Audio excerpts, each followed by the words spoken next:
Women Taking the Lead, episode 174. Make sure to ask questions when you are unsure. I can't tell you how much stress and strife I went through because I was too scared to ask questions. And I think that just open and honest communication is the biggest thing, definitely. Hello, my name is Jody Flynn and welcome to Women Taking the Lead, where we are all about creating blasts of inspiration to help you overcome self-doubt so you can lead with confidence, integrity, and a sense of humor. Head over to womentakingthelead.com to join the community and get the resources to support you on your leadership journey. Now, your future awaits, so let's get started. Every child wants to be the hero of their own story. At julescustombooks.com, your child plays the central role in every book, bringing joy and delight when they hear their name and those of their family and friends. Visit julescustombooks.com to make your child the star of the show. Hello, everyone, and thank you for joining us today. I'm here with Katie Grant, who is the co-owner of Dirigo Public House, a craft beer pub located in Yarmouth, Maine. After many years in the service industry, she and her chef husband, Ben, opened Dirigo in 2015, where they share their love of great food and drink and a welcoming community with their guests. Katie has a Bachelor's of Science in Media Arts and Design from James Madison University and has worked in the corporate design world as well, successfully running her own graphic design company after graduating from JMU in 2010. Katie is a proud, lifelong Mainer and feels incredibly fortunate to live, work, and raise her family in such a beautiful place. Katie, I'm so excited to have you on the show. That's just a little overview for everyone. So tell us a little bit more about you and your own humble beginnings. Hi, everyone. I'm very excited to be on the podcast today. So thank you to Jody for having me. So like Jody mentioned, I am a lifelong Mainer. I've lived here for almost my entire life, and I absolutely love it. And I would say my very humble beginnings growing up in this state start with my parents. I was raised by my mom and dad, and my mom I think it's now been 3 or 4 years that she's had her PhD. So she was always in school while I was growing up. And she is an incredibly strong and incredibly capable woman. And my father is incredibly respects what she did for our family in terms of getting her education to reach her goals. And so between the two of them, I never felt like I couldn't do anything, which was really cool. And I think was my absolute foundation for starting down the path that I ended up going in my career so far. So that's my very first foundation. And then, growing up, I started working really young. I think I was about 15 when I had my first job, just because my parents, again, they just said to me, you have to work hard for the things that you want in life. And so go out and get a job and learn what it's like to manage money and to get the things that you want. And it just kind of kickstarted my work ethic, which is something that really defines who I am and I'm really proud of. And it totally gets in the way sometimes when I really don't feel like doing something, but there's that little voice inside of me that says I need to, or that I know that I want to, because I'll feel a lot better about it later. So my parents have been a huge influence on just setting me up for success. And this is women taking the lead. So I never, ever felt that as a woman that I could not achieve anything. And I still feel that way. And I think we all should feel that way. So yeah, that's kind of how I continued through high school and college. I had a job. I worked my way through college. I paid for pretty much everything on my own, which was certainly difficult at times there, but it really helped me to appreciate why I was at school. And then my first job after graduation, I was literally on my own. I worked as a graphic designer for a company, and I was the art department. It was just me, little Katie, 22 years old, just going for it, and completely inexperienced. I Googled my way through a lot of things in that job, and but I figured it out, and I learned how I became a really good graphic designer through that experience, and I learned how to rely on myself because I didn't have my superiors were the owner of the company, basically, and he did not know how to do any sort of graphic design work. So it was me really kind of figuring things out on my own, which um, was good in terms of independence and relying on myself and that sort of thing. But it was hard because I started to not ask questions in other parts of my life. So it was interesting. It trickled through the rest of things, but I think it really did set me up for success for the most part. So yeah. Yeah, definitely. I can hear the confidence in your voice. And when you have that background where, you've just been kind of thrown into the deep end and you figure it out, you're absolutely right. That ripples. Oh, absolutely. That's confidence that doesn't stick to your professional life. And, being fortunate to having such great role models while you were growing up too, that, although I don't love to suffer when I work, there is some satisfaction in really giving your all Absolutely. to your work and having an end product. And it sounds that that's what your parents really instilled in you.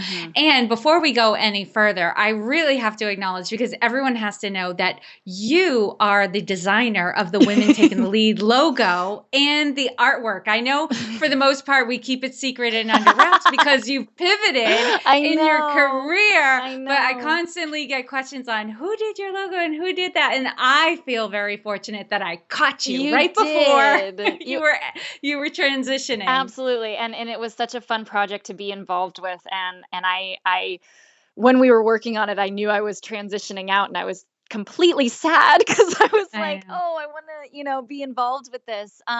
So it might be something I end up doing later in life. I really, really enjoy doing graphic design. I don't think it is my passion in life, but I am good at it and I do enjoy it. And I like working with people in that sphere. But I am incredibly honored to have been able to produce your logo for you. And I love it. It's one of my favorites. So oh, cool. It's one of my favorites too. And Katie, clearly you've had success. You've gained confidence over the years, not just in the graphic design arena. I know other areas as well that we're gonna be chatting a little bit more about in just a bit. But before we go there, take us back to a time when you were playing small. I love that quote by Marianne Williamson, who talks about playing small and how, we really need to like play bigger, but we all have those moments where we've undervalued ourselves. We just didn't really recognize how capable we were. And so we held ourselves back. So if you could share with us your playing small story and the lessons you've learned from it. Absolutely. And this will go back to what I touched on in that first job out of school where I relied on myself. Like I said, it was a really good thing that I gained a lot of confidence and independence. But then once I jumped into my kind of second corporate design job, I was part of a team of 10 designers. And as the newbie and also as one of the youngest people in our department, I suddenly felt incredibly unsure of my abilities because I never had anybody else to ask or to learn from. So I remember the first couple months in that job just being terrified and incredibly intimidated.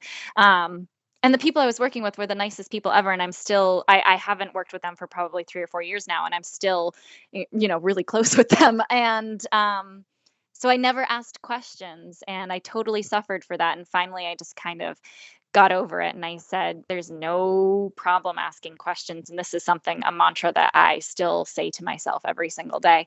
And what I say to my staff now, I would much rather have somebody ask a question, say, I'm not sure, and find the correct answer or find the best way to do it or the most efficient way or whatever the solution is, than to try to struggle through it on their own. Sometimes we don't have a choice, but if you do have a choice, then you need to include your community and your people who are there to help lift you up. So that was definitely one of my things. And a lot of just I tend to be a little bit of a self-sacrificer, and so that has carried through with some other stuff too, especially with the restaurant. I am incredibly passionate about my restaurant and my customer service, and I've been waiting tables for who knows how long now. And but I transitioned from an employee to the owner. And I never held a managerial position in a food service place before my husband and I opened Dirigo. So that was also a huge transition to me. My husband has 10 to 15 years of managerial experience, so I relied on him a lot. And that, again, it was a good and a bad thing because I felt like I almost couldn't make any sort of decision without including him.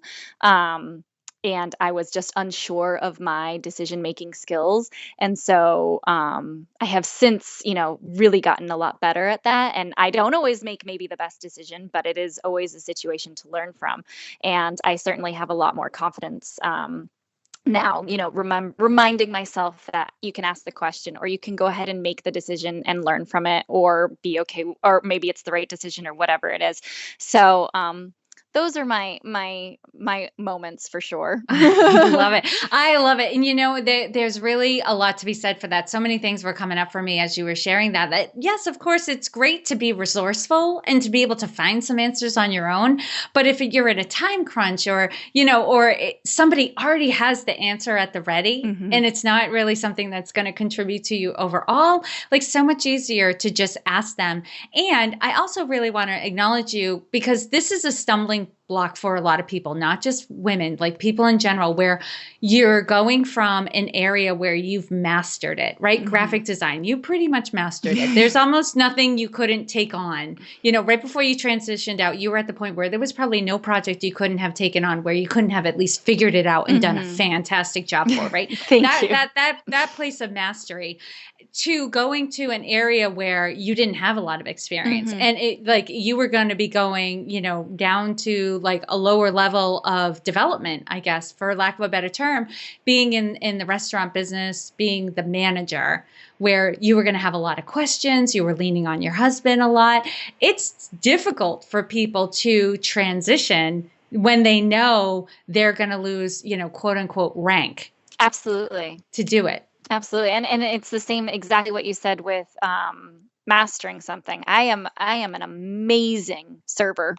I have mastered that. I am, exceptional at that. And so even in this industry that we were transitioning from my graphic design and then taking that, like, not even just the next step, like six or seven steps for some people to the ownership level was huge. And it's exactly what you said. It brought up a lot of self-doubt and things like that. And I still struggle with it, but I have the confidence to either go ahead and make a decision or ask the question. So. And before you know it, you're going to have mastered managing a restaurant. Exactly. Not going to take that long. As long as because now, your skill of like asking questions and not being so hung up on not knowing the answer, you'll get there faster for sure. And now, Katie, share with us a time in your journey when you had a wake-up call. For some people, it's instantaneous, like an aha moment. And for others, it's a slow awakening. But in either case, there's usually a moment where you're ready to take action. So if you could share that moment and then the steps you took that led to your success. Sure. This definitely is, for me, I think more of a slow evolution, and it totally is touching on what we were just talking about, me gaining confidence in the ownership and managerial piece in my restaurant, because I'm incredibly proud of what we do, and I have been from day one, but I wasn't totally involved with the day-to-day operations of the restaurant when we first opened, and I am now. So it has been very much a slow change from coming in and doing just kind of background stuff to being there every single day. But I've really had to learn how to be the boss. And my husband is incredible. He's incredibly supportive, but he is very much a subscriber of tough love. So, and you kind of have to have that a little bit in the restaurant industry because it is fast paced, it is high stress, and there are a million different decisions being made on the fly. So when there was something so we both work in our business. He works in the kitchen and I work out in the front of the house. And if there was ever anything, especially in the beginning, that I came up with to him not knowing how to handle, he would give me very, bullet points. And then now you need to go ahead and make the decision. You are an owner of this restaurant. You can do it. And so really I always have to take a deep breath and say, I am the boss. I can do this, and I go and I do it. Even if, if there's a table that maybe is upset with something, and that's not always what you want to deal with. You don't want to go and talk to people who are not happy with something that you've put out. But you have to go and do it. And, Mhm. I would say most of the time, I refer to Ben and myself as recovery specialists, because we are usually able to, have people still leave having enjoyed their meal or their time or however it is. And granted, that doesn't happen every time. We are not perfect, and but that's certainly it's an evolution of that, and it's continuing to gain confidence. But we've certainly had a couple. Situations with the restaurant that, like I said, I've gone and made a decision that maybe wasn't the best. And then I have learned from that situation and, remind myself how to deal with it should it come up again. And sometimes those are the best learning experiences because you Hmm. don't forget. Like it's those ones that are kind of burned into our brain, like, oh, I messed that up. Yep. We don't have to worry that we'll do that again because it's just like we paid the consequences for it. It's in our system now. Oh, You know, it, absolutely. and sometimes those areas where we really make some good mistakes at the beginning are the areas that we just master because we never want to make that mistake again. We give that particular area a lot of attention. And Hmm. so we just become the experts Hmm. at Definitely. that as well. There was something else you said that was kind of making me chuckle. Oh, were you talking about like, I mean, nobody loves to have to talk to somebody who's upset. Hmm. Or I shouldn't say nobody, but I've met very few people who would say, "Oh, I love to talk to somebody who's really upset." That whole thing. And I was in service. I worked in the food and beverage Hmm. industry as well. I waitressed, and so I know what that was like. And Absolutely. in a restaurant, it really is, for lack of a better analogy, it is a conveyor belt. Like you only have control over your area, and there's a Hmm. lot of pass offs. Like Yep. there's a lot of baton passing, and so everybody has to do their part to make sure the one meal turns out Yep. okay. Some of it's in your control, some of it is not, and how to be graceful Hmm. about that because customers never want to hear like, oh, it wasn't my fault. Like they Oh, don't care. no, no. They don't care whose fault it was. They just want you to acknowledge that a mistake was made. And eventually I got to a point in my development and I could totally hear what you said. Like, I'm a good server. I've got this down. I am like, no Hmm. problem. And that comes from years of experience. And Hmm. I think for me and what I heard and what you were saying too, it's like, okay, if somebody's upset, you got to tackle it like it's a game. Like, Hmm. how can I turn this around? you Absolutely. know can I get them to the point where they're mad now but they're happy when they walk out the door? And it sounds Yes. like that's your goal, that's what you're shooting for. Absolutely. And our the- like the restaurant industry, and I mean it's different for, I mean, every different restaurant, but when you go out for a nice dinner, you hold that experience very high. And I think people forget that sometimes, because in different industries they might not, but if your food is messed up, it is bad. It will ruin your Mhm. entire night. Or if your service is not up to par, it will ruin your entire night.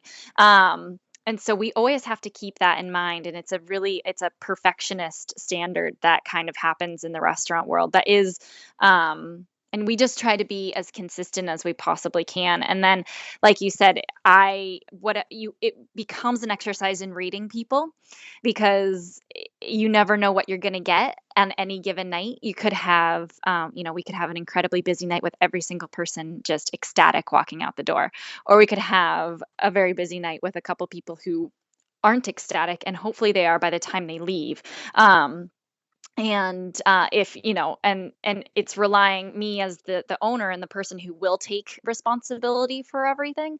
I also have to rely on my staff to communicate to me if somebody is upset about something, and that sort of thing. So it's a crazy setup, but I will say that, I mean, we're not perfect. We don't, I mean, I would love to say we are, but we aren't. And But for the most part, our people are incredibly happy with what we do and what we put out. And there have been, only a handful of people that I have not been able to, um, recover. And I don't think we have lost them as guests necessarily. But it's, and those are the ones that stick with me. And that's how Yeah. those are the ones that replay in my mind 50,000 times over and over again. And those are the ones I really, really learn from. So, yeah. hmm Absolutely. And Katie, what I want everyone to get is there's no one way to lead. We all have different backgrounds, different personality styles. We're in different industries. I mean, people are people across the board, but sometimes our style is shaped by the industry we're in. So, Katie, how would you describe your leadership style? I definitely consider myself very transparent, especially going from being the employee to the owner kind of overnight, basically. I have struggled a little bit with finding my place, not as friends with the people who I am their leader for. But in a very, I respect the people who work for us, and I hope that they respect me back, and that's kind of where that's my pinnacle. So I try to be incredibly open and honest and clear and transparent with the people that we are working with, our staff in particular, because, like I said, in this industry, we rely really heavily to have good people on our side, and that's the same with everywhere. But it could, if somebody is upset about something with their meal and it's not communicated to me, then I can't do anything to fix that. And then I am still held responsible for it, but somebody, that staff member won't necessarily think twice about it. So we really have a huge amount of trust with the people that we have in our on our staff. And so I really try to be understanding and respectful. And if they have ideas about changing something in the restaurant or that sort of thing, I am completely open to it, and not just open like, oh, I'm going to listen to you and then forget about it. I really take into consideration their thoughts and their ideas. And a lot of the time, it's things that I might not be thinking about because I'm worried about, payroll or the next order or whatever it is. And it's really amazing to have that. So, and then Ben and I both believe in working as a team 100%. And that stemmed from me kind of relying on him in the beginning to he was very much a mentor to me in this new sort of role that I was doing. And now that I've built it up my own a bit, we're very much a team. And we have found if we don't, it's interesting because we don't talk to each other a whole lot when we're actually at work, even though we're there together all the time. But if we don't talk to each other and communicate about the day-to-day things or the staffing or whatever it is that day, it gets messed up. So we just are a very good team in all aspects of our life, and so it's really important for us to continue to lead together. We have very different approaches, but we like to be seen as a team, and that is how our staff sees us. So I hope. Yeah, it's kind of like parents, Mhm. where you each have a different opinion about how everything should go down, but whatever the decision is, you got to be a united front Absolutely. behind the decision. I think that it sounds Oh, like absolutely. that's important in the workplace as well, because Mhm. otherwise people get confused because there's mixed Right. signals and who do we lean towards, that sort of thing. Or did these guys really know what's going on? That's always the hmm thing too. Like there like, oh, well, they don't have, their stuff together because she's saying one thing and he's saying the other. And you kind of have to make sure like you said, the united front, absolutely 100%. And you don't want to get, mommy daddied, one person asking something of Right. one, and that sort of thing. Yeah. And that really doesn't happen. Like I said, we have an incredible staff. But we really do want to make sure that we are transparent and honest, and we have fun. That's our biggest thing too. Like we want our place to be a good time. We work really hard, but we play really hard too. And our we work in the restaurant industry, so we are working when most people are Mm. not. So we over the summer we took a couple rafting trips down the Saco River with our staff. Gave them some time off. We try to give everybody some time off in the winter when we're slower.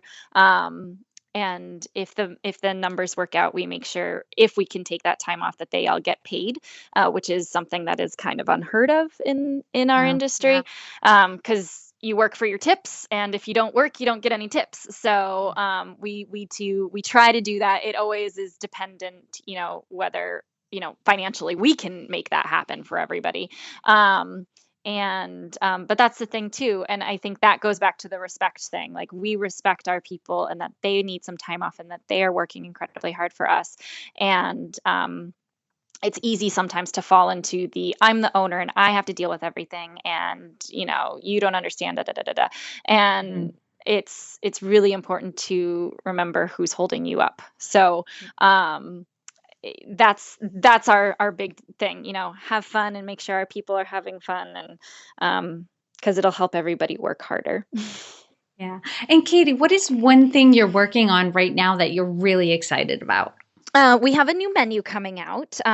For anybody listening that has been to the restaurant, there's not a whole lot of things that are leaving, so don't get worried. But we have updated a couple things, taken a few items off, and added some new stuff just to keep it fresh, which we're really excited about. And it has a new design, which I did, it's really nice to be able to do all of my own marketing stuff and all of my own design stuff. So I'm really excited about that. And so we'll be rolling that out in the next couple of weeks, and then we're just getting geared up for the holiday season. We do some catering and events and that sort of stuff. So those are always fun because they're different from the day-to-day. So having groups come in and do some catering events and that sort of stuff is a lot of fun for us around the holidays. So we're looking forward to that. Oh, that's cool. I didn't realize you did catering and events. That is good to know. Yes. Okay. We have, you can rent the space, you can come in and just do, a large group, or we also have a huge smoker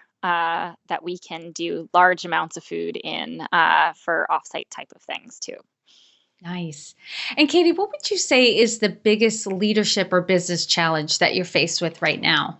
I would say, what's the biggest leadership challenge? Probably and it's sort of a constant thing. And just like I said, because we don't know what's going to happen every day when we open the doors, because there's always different people and it's different situations. So I find my biggest, we have a couple new staff members right now, and I have found that training is some of my hardest stuff, because I can give the tools and I can give the information, but it is very much learning from situations that as they happen. And I have tried to instill in my new staff members, if you don't know, come and ask me, going back to my very early, being unsure about things, and trying to break down that intimidation. It's weird for me to even think that anyone would be intimidated by me, but I know, I'm sure they are, just because I am in the leadership role. And so really come and ask me questions, like make sure you do that. And I don't know if, and it's just difficult because I can't prepare them for every situation. And but it's good. I have the new people that we have are doing really well. So I'm really excited about that. And so that's definitely my constant challenge, and to remember to also, on that same token, be patient as people are learning, and that sort of thing. So. Isn't it a wild experience when you realize that people are intimidated by you, and it's not because of your personality, it's because of your title? Yes, it's a very strange thing. It's a very strange thing. I'm like, if you knew me outside of the title, you know that I like to just hang out in sweatpants and watch Star Wars at home, and I am so not intimidating at all. But I get it, and because I can remember how things were when I was in those shoes. Mm-hmm. So. Definitely. Yeah. It's so funny. And there's a reason for it. And I can see why, you wouldn't just want to do away with it. There has to be some respect and, some attention given to that. But at the same time, it's just like, wow, this is so weird. I'm just a person. Yeah. People are feeling nervous around me. It's so odd. Yeah, it is. But it's good. Yeah, definitely. Definitely. It sounds like, you have a nice balance where they're maybe a little, they give, you some space and some respect for the fact that you're the owner and you're the manager and all of that. But you're easy, like you said, you're easy to get along with as well. That's what I hope for. And it seems that is happening with our newest people that have come in, I can definitely tell that like they are asking me a ton of questions. And even some of our people who have been there, for a couple months are still sort of newish, are still, like they're not intimidated to ask me questions. And that's my biggest thing, because I used to not ask questions because I was intimidated and scared. So I Yep. want to make sure that we are creating an atmosphere where that doesn't happen. So And Katie, you described how your husband is a huge support system for you and that you guys are partnering and the amazing team that you have. Can you round out any more people in your life who act as your support system to help you do what you do? absolutely. So obviously Ben is my huge support system, but I think covered him. But he's also I'm the at home I'm the one who stresses out and who worries and who gets lost in her own mind, and he's really good at helping me get out of that and move on, which is great. But then the rest of our family, we are incredibly blessed to have both my family and Ben's family live within 20 minutes of us. And we have a 2-year-old son who there's no daycare from 4 to 11 p.m. So when we're Yeah. working, so they watch our son for us and take care of him. He's very much raised by his village, and I love it. It's been really healthy for us. It's been incredibly healthy for him, and it's really allowed us to achieve our goals and our dreams. And we absolutely could not do that without them. And it's amazing because I feel like we kind of have um, it's just I don't know. I almost feel like we have the best of everything because he gets a chance to be with other people besides us, and we get the chance to do our calling and what we feel like we need to be doing in life, but we are still able to provide for him emotionally and to be there for him as well. So it's a huge thing, and it's allowed our family's presence has allowed me to accept that I can do it all. I can be a mother and I can be a business owner and I can handle all of this. And for me, it's having that support system. It's different for every woman in this situation, I know, but that's been huge for me because there have certainly been times, he's 2, so I'm still new. There's certainly been times in, my new motherhoodness where I have not thought that I could do it all. And I think that I can, and it changes, but it's definitely achievable. And I'm going to be able to have a career and be a mother, which is what I wanted since I was very, very young. So Hmm. they are huge. So that's like that really keeps things going. But then we have this amazing community of regulars at our restaurant that truly keep the restaurant going. I have never worked at a restaurant with more familiar faces. It is absolutely amazing. And I had one young patron tell me once that she had never seen so many people hug in a restaurant before. Because so many people know each other when they come in every day. And they just, they run across the dining room and say hi and hug. And it's a beautiful thing. And it's a testament to the town of Yarmouth, just being a really community centered town. But also just people like what we do and they want to support us and they keep coming back, and they have now become friends of ours. We try as best we can to, know everybody's names and really, provide for those people. So we get just as excited for our regulars as we do for somebody who's come in for the first time. And it's really a very incredible thing to watch happen. So cool. All right, Katie, now I'm going to do a quick leadership roundup. So tell us, what is one practice you have that helps to make you a better leader? Yoga. Daily practice of yoga helps me silence any self-doubt. Achieving things through my yoga practice is exactly like achieving things in my career. So, Hmm. And I can't wait to use some of the images you gave me to put the quotes from the episode on and share them with oh, the that's world. They awesome. are stunning. Thank you. Thank you. Yeah, that's my day is wake up, hang out with my son, do yoga, go to work. Like Yeah. literally. And it's what keeps me a sane person and keeps me happy and grounded and all of that stuff. So, And what is one book that you would recommend to a woman to help her develop her leadership? I actually am not a fan of books. like that. I go for way out left field, like fantasy books, and I have never read a leadership book or a self-help book or anything like that. I am a complete 100% trust your instinct, trust your gut person, and that's what I go to. I don't look things up on the internet that I'm unsure about. Like, I really just kind of have a moment to myself and breathe deep and try to meditate on things and go with what feels right. So I don't have a book. I've never read one, Jody. I'm sorry. So that's okay. You don't have to apologize. This is a come as you are kind of show. All and right. I hope everyone listening knows that. Okay. Come as you are. And Katie, what advice would you give your younger self? Like, this has totally been a thread through our entire conversation, but to make sure to ask questions when you are unsure. I can't tell you how much stress and strife I went through because I was too scared to ask questions. And I think that just open and honest communication is the biggest thing. So that's the advice I would give to my younger self. Definitely. Now share with us a success quote or a mantra and why it has meaning for you. My favorite quote of all time is a Charles Bukowski quote, and it's actually displayed quite prominently in our restaurants. You can come and see it if you want to on the wall.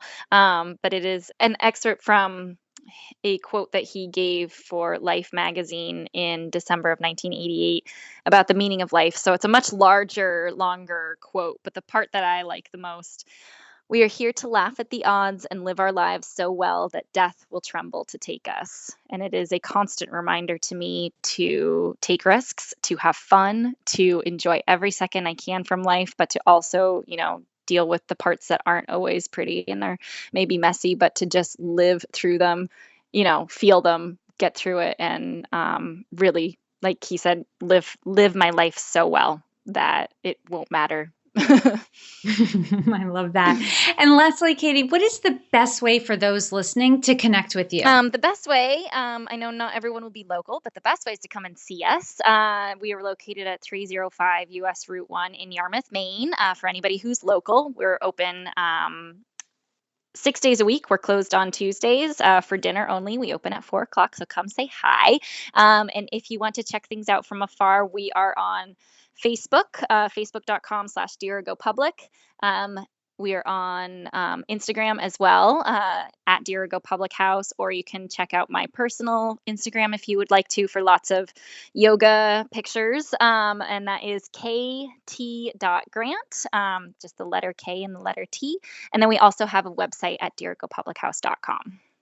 I love that. And Katie, you got to know, sometimes people aren't local, but they travel to Maine. Mm-hmm. So for those of you who are going to be visiting Portland anytime in the future, Yarmouth is 10 minutes north of Portland. Yes. It is not far at all. And we are right off the highway. Super easy to get to. Super easy. And for those of you listening, you can find all the links and resources Katie shared in this episode at womentakingthelead.com. If you put Katie in the search bar, her show notes page will pop right up. You can find it there. And Katie, thank you so much for taking the time out of your busy schedule to inspire and enlighten us. We are all better for having met you. Well, thank you so much, Jody. It was an honor. Your website tells a story about your business. At Zebra Love Web Solutions, Millie and her team are going to make sure your website tells the story you want your customers to hear. Connect with Millie at zebralovewebsolutions.com to create the impression you want to make. Thank you for joining me on Women Taking the Lead. Are you ready to take the lead in your own life but need some support? Head over to womentakingthelead.com/contact to introduce yourself.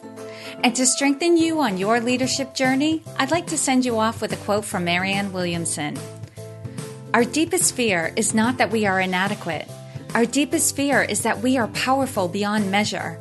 It is our light, not our darkness, that most frightens us. We ask ourselves, who am I to be brilliant, gorgeous, talented, fabulous? Actually, who are you not to be? You are a child of God. Your playing small does not serve the world. There is nothing enlightened about shrinking so that other people won't feel insecure around you. We are all meant to shine as children do. We were born to make manifest the glory of God that is within us. It's not just in some of us, it's in everyone. And as we let our own light shine, we unconsciously give other people permission to do the same. As we are liberated from our own fear, our presence automatically liberates others. Again, thank you for joining with me, and here's to your success.